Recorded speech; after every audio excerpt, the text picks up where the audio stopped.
Hey, this is Gary with Ultra Plumbing, and this video is going to explain how to replace a flapper for a toilet. In this video, we're replacing a 3-inch standard type of flapper, and I'm going to show you how to do this where pretty much just about anybody could do this. And I'm going to try to make this the best flapper video that you're going to watch, because you're probably watching several flapper videos. The first thing you're going to do is remove the old flapper. Carefully remove the chain from the lever. You want to be careful because a lot of times these levers are kind of sensitive. And then you're going to remove the two sides of the flapper from the two posts like I just did in the video. Once you have the flapper removed, use your finger and just kind of carefully clean around this ring here. It's very common for pieces of flapper to kind of like stick to that.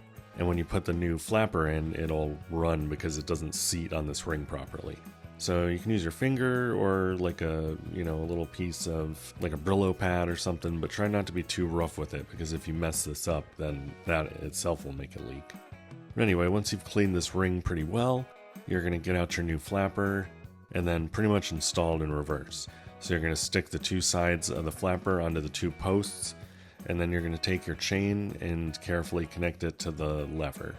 Now when you're connecting your chain, make sure you try to make it as tight as possible, but with a little bit of slack. You don't want the chain too tight or else the flapper won't fall completely.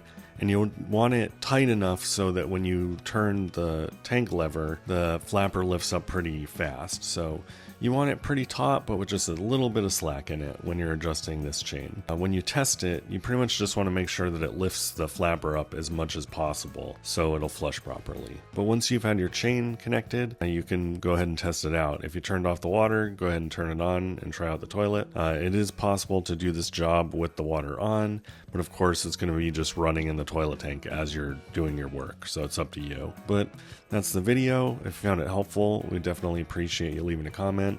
And if you could like and subscribe, we appreciate that too.